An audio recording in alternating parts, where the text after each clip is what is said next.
Hey everyone. So I've heard that some of you guys would like to know my story and how I got to where I am now. So I thought I should just make a video about it. So just know that I don't have a script, I don't have a fancy intro or outro. It's just me, my phone, and my tripod.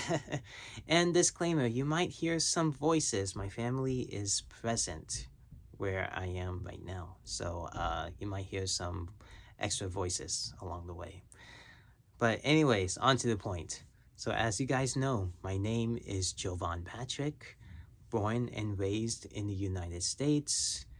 Uh, you know me as a pianist, composer, arranger, musician, all that jazz. So anyways, I was born in Atlanta, Georgia, November 4th, 2001, and I am diagnosed with autism since I was 2 weeks old.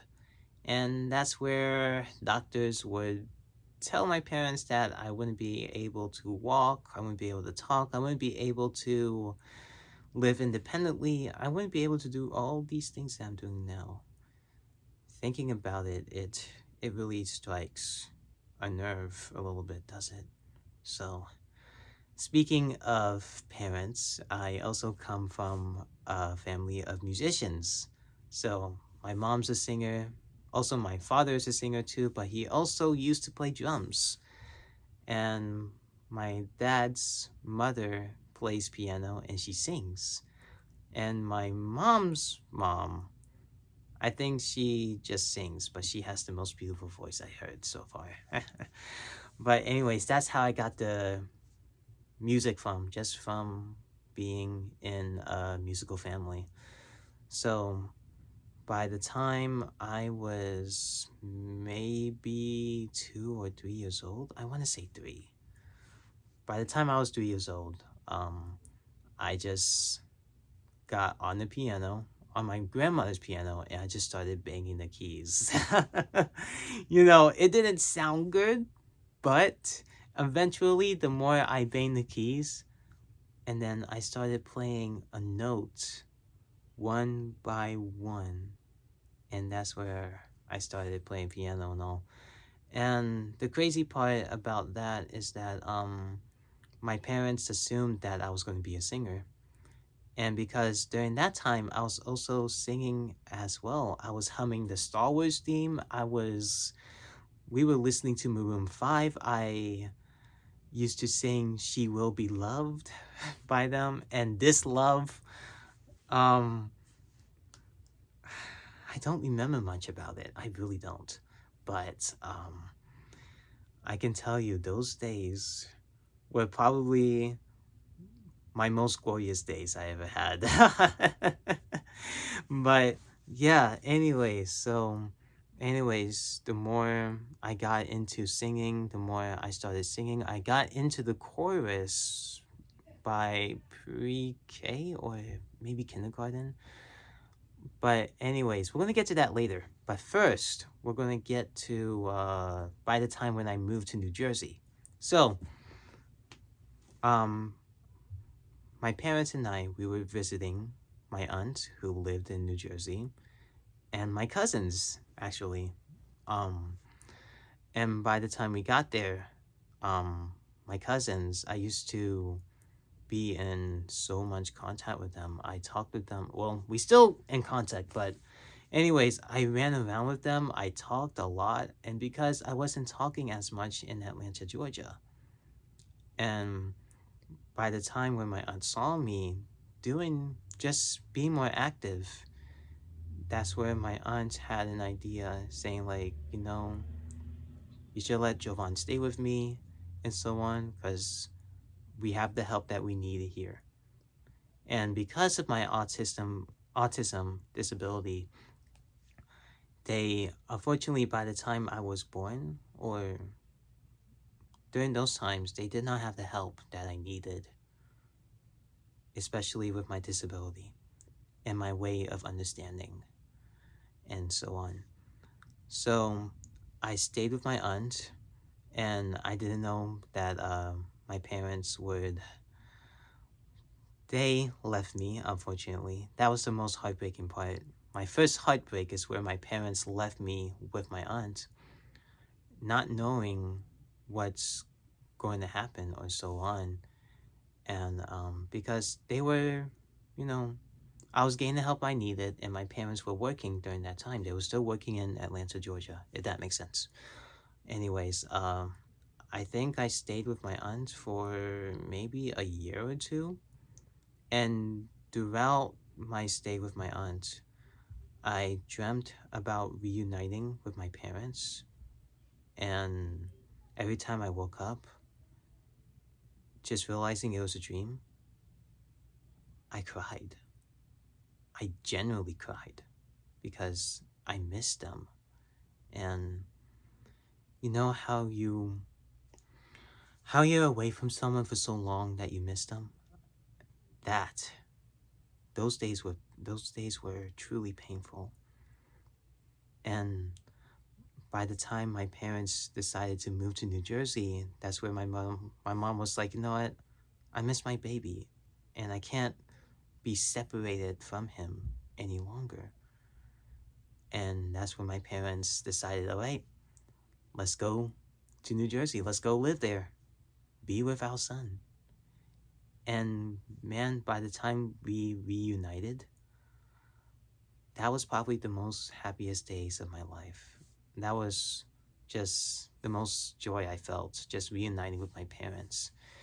And by the time kindergarten, first grade, second grade, all that jazz, being in school, I did not take any music lessons during that time. So fourth, fifth, sixth, it was sixth grade is where I started doing some music lessons. Because one day I told my mother, I'm like, hey, Mom, I want to start composing music. And I was serious about it. I was genuinely serious. And she's like, okay, if you want to take this path, you need to learn how to read sheet music. So by that time, I didn't like sheet music. I didn't understand sheet music because all this time I was playing by ear.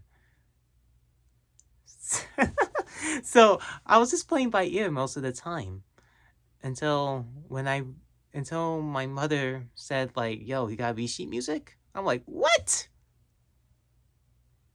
You gotta be kidding me. So that was like my first reaction, I think.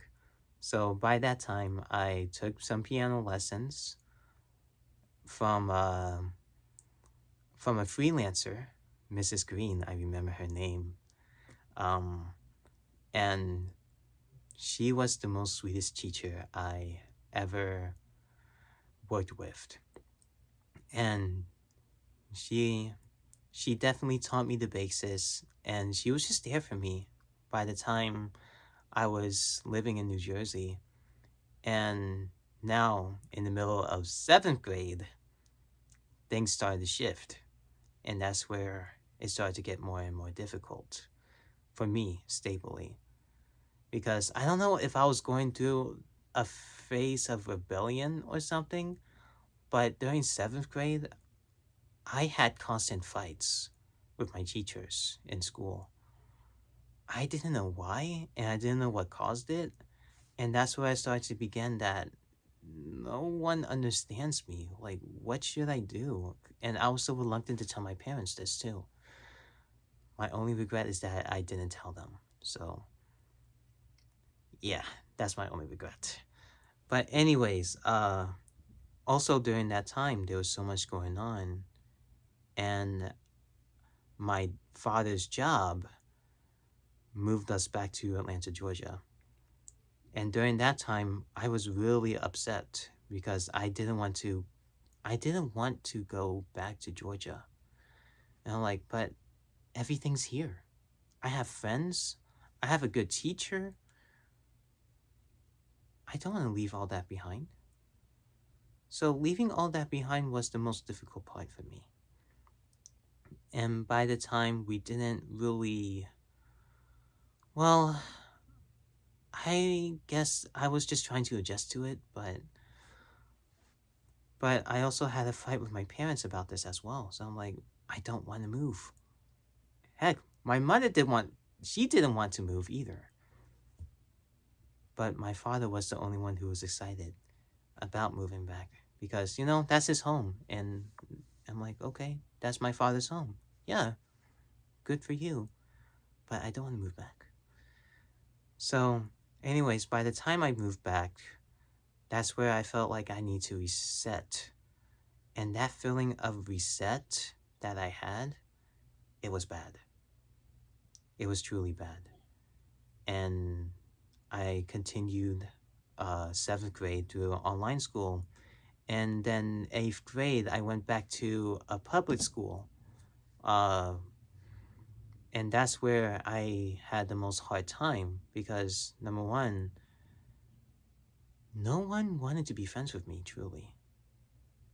Nobody wanted to be friends with me. And I've always felt like I was alone. And I also had a little bit of fights with my teachers. Some small fights, nothing big. And so on. Yeah. And then by the time where I saw one battle with was it the student teacher conference? Not student teacher, student parent conference or something, just for them to to see your improvement, to see what you gotta do and all that jazz. So um my mom was highly against of the school that they were going to put me in for high school. And by the time I saw that battle, and I was like, this is the battle that you were fighting this whole time? So I generally was concerned. I'm like, you know what? Screw it. Homeschool me if you must. But I don't want to be in this school and so on. Like, I don't want to be in that school. Because originally I was going to go to a school that had like a really good high school. But they were going to put me to a school that is downgraded. And I think it was because of my disability, because of my autism as well. So those times were rough. So after that, I did graduate 8th grade. I graduated middle school. So after that, I took a year off from school because those battles were over simulating for sure. And it was definitely a much needed break because if I didn't take that break, I don't want to know where I would have been if I didn't. So by the year after my break, I started high school in an online school called Georgia Connections Academy. And I can be very proud of that school because that school definitely had great teachers. And man, I would say those teachers, I miss those days. I genuinely miss them. So those teachers really helped me out a lot. Especially, they knew that I was autistic. Probably my mom told them, so I don't remember as much about it, but um yeah, those teachers were a big help. And because of that, I graduated high school with ease. So I can definitely say that I'm very proud that I was a Georgia Connections Academy student, especially graduating from an online school. That's amazing. And now I'm in Berkeley School of Music Online. Almost done with my degree. And yeah, I forgot to point out one thing. Gigs. so starting gigs. So I started a gig with just church, just playing in a church in Montclair, New Jersey. And this was during my 6th grade. So during that time, some people were amazed what I can do.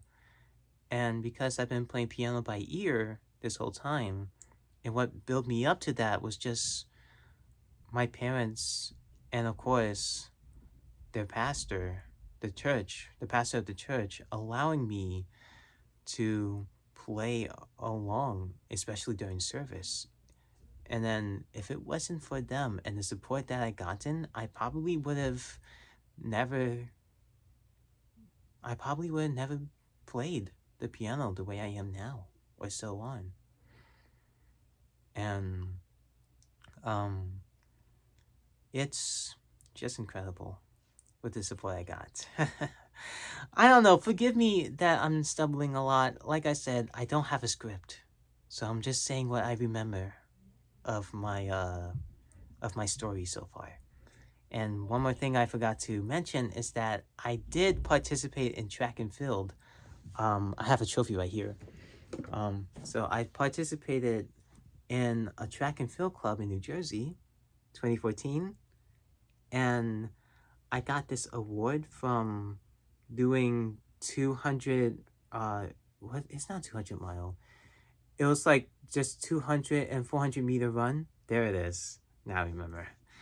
So just because I got the best time so far, I was awarded with this by the time I was getting ready to move in 2014. And also, during high school, I did take part of classical piano competitions, and I can show you one of the trophies I got from the classical competition. Um, I would say that it was definitely a struggle because number one, I did not understand the value of practicing, and number two, music theory. I did not know music theory, and they had a music theory test alongside with performance. So I would often get outstanding performance, but with music theory, I failed. I failed. How I can say that? I failed a lot. And I didn't even try the first time. But the second time, I really did try. I dug into music theory, I tried, and so on.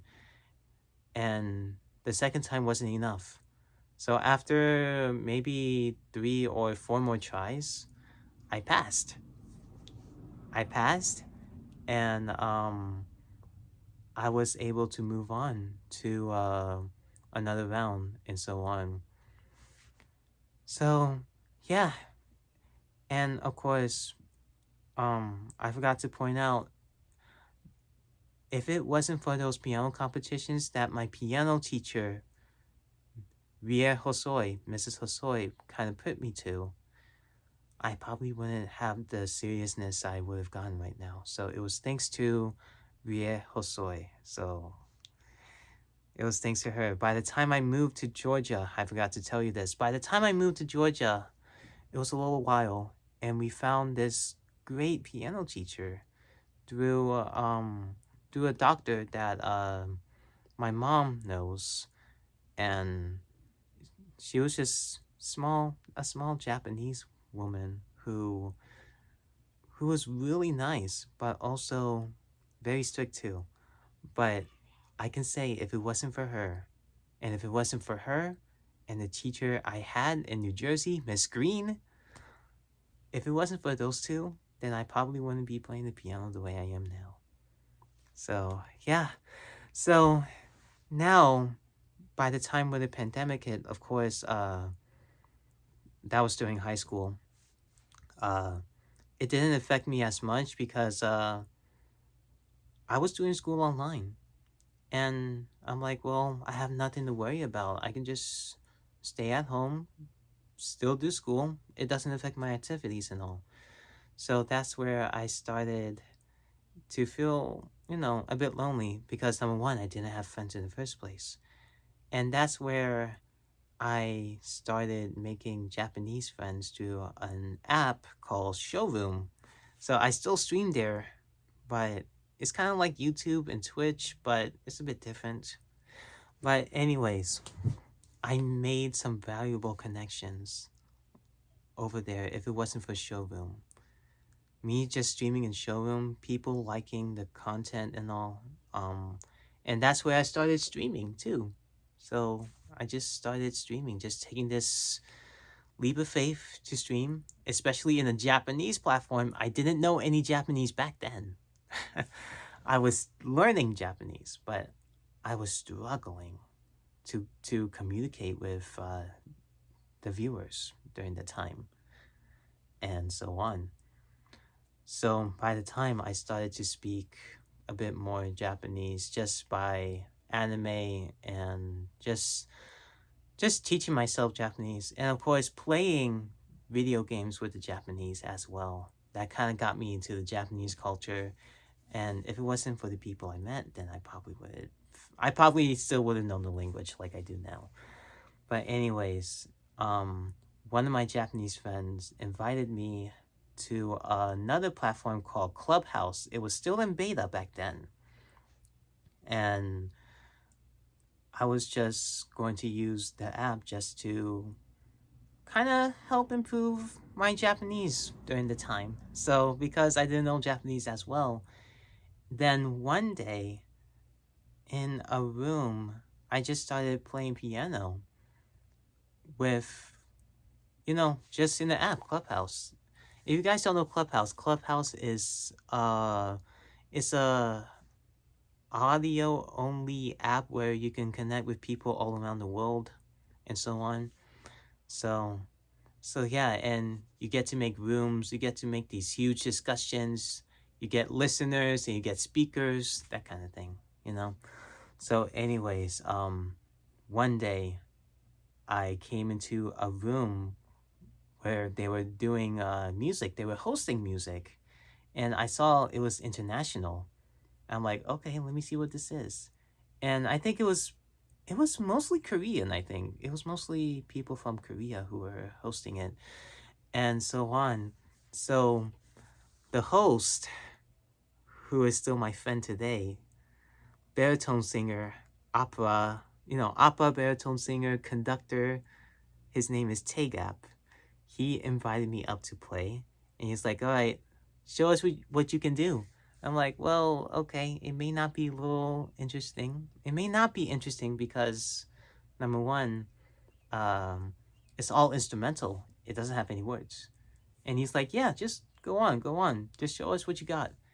And during that time, the two songs I played was Kanzen Kakaku Dreamer by 1OK Rock, 1 o'clock. And then Team 64, which is my original song. I think that's all I remember. And soon as I finished, I had a huge applause. And I'm like, whoa, what? People like that? People like this? And just, I did forget to point this out. I am so sorry. I did started composing by the time I was 13 or 14 years old. So I started making music just through an iPad, firstly. Just an iPad, just me and my iPad. Just messing around with GarageBand, making beats, doing chords, all that stuff, mixing and mastering, you know. So, and now I got a laptop, I got 3 boards, I got a synthesizer over there, But anyways, yeah, it just surprised me that many people liked my music. And there was this one person who would stalk me. Every room I get to, every room I make, she was there. And now we're friends, we're brother and sister relatedly now. Her name is Elise Jung. So Elise definitely liked my content. And I was just moving around, just, making music as much as I can until I realized, like, she's stalking me. I'm like, wait, who is this person?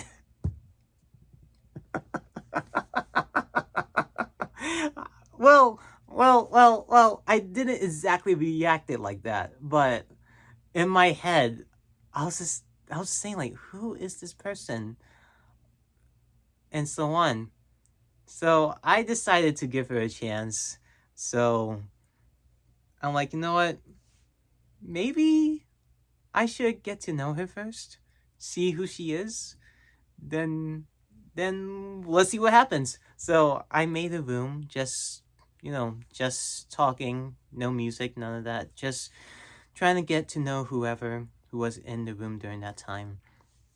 And when Elise introduced herself, if I remember, she introduced herself as a celloist, as a English translator from Korean to English.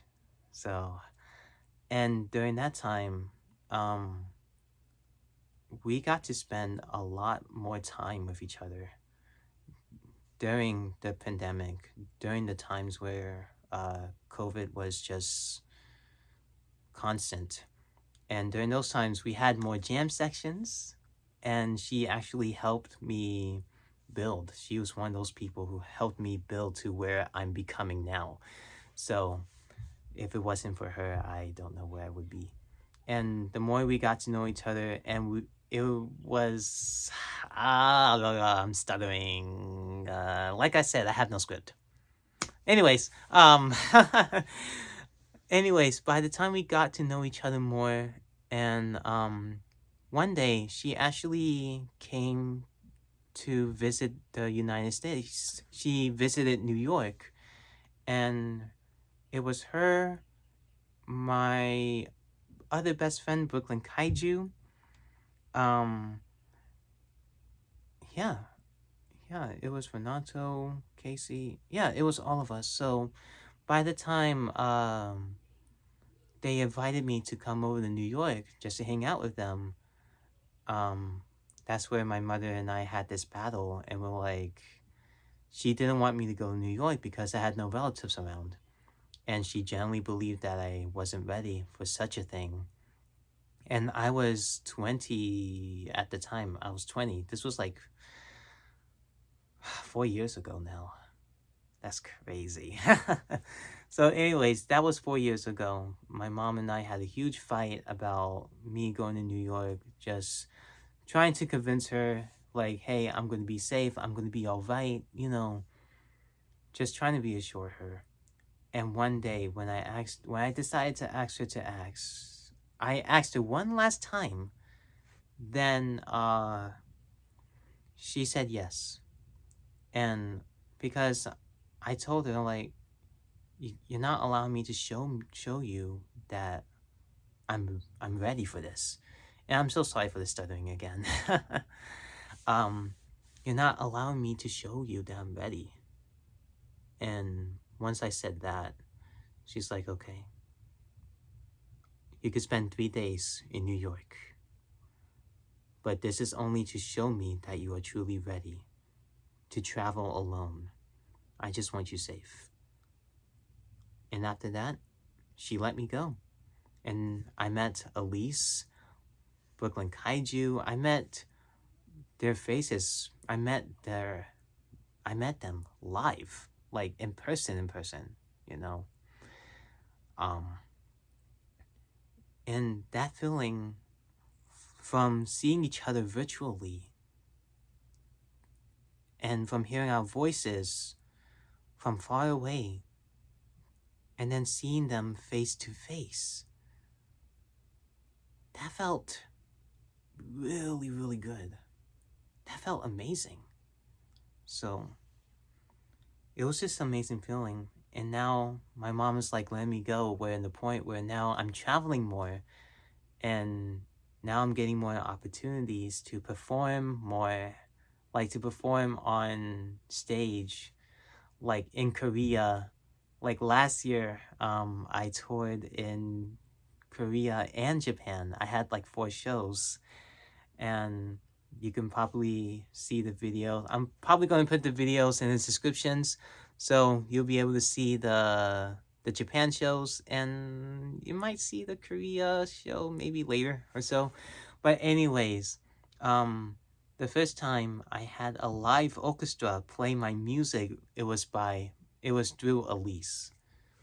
And if it wasn't for her and of course the conductor, I probably would have never understood the feeling of having a live orchestra or having people just playing your music in general. It's an incredible feeling, which means your work is appreciated, and so on.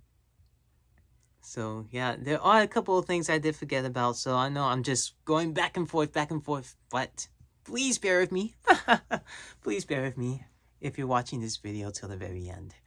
But anyways, now I know I mentioned Brooklyn Kaiju. So if you guys don't know Brooklyn Kaiju, I can say that he is definitely one hell of an artist. And I'm gonna put his links in the description below. But I definitely would tell you, check him out. And he's the one who did 2 of my album artwork. He did Endless Time, which is right here. Ta-da! Yeah, so he did Endless Time, and he did my other, my latest release album called Inspirations. He did the artwork for that as well. So, if you guys can, please consider following him, really. And just, yeah, all these people I met so far, they're amazing. Just amazing people to where I am now. And then going to recently, last month, I went to my first con ever, Momocon. And I actually got to meet one of my friends, Sydney Osman. And actually, Sydney and I met through Devon Mack, who is the voice of Sonic the Hedgehog in Sonic Prime. Actually, let me tell you about that real quick. So, one day in one of my Twitch streams, Devon actually came to one of my streams, and I think I didn't know who he was at first. I was like, wait, I don't know you. So once I tuned into, I didn't know him at the time. So, and if you guys don't know Devon Mack, he's actually streaming on Twitch too. He's a streamer on Twitch, also a voice actor, and just overall cool guy. So, actually, so by the time I was just playing music, he was amazed. He was just amazed how I performed and so on.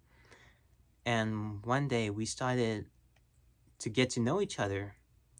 And that's where I met Sydney Osman, who is a multi-talented singer, voice actress, dancer. I mean, just all around. And we got to meet in person through Momocon.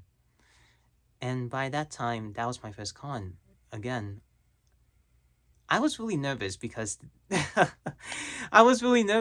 I'm like, I never been to a con before. What should I do? So, yeah, so I was feeling nervousness, but I was also excited. So, by the time Sydney and I met, she introduced me to amazing people, like just amazing group of people, like Jake Neutron, Kitten Sneeze, Mel's from Malaysia, who is a great guitarist, and if it wasn't for her, I wouldn't be able to make these connections. And now I'm genuinely thinking about performing in Momocon 2026. So, yeah, that's my story so far, y'all. That's about it.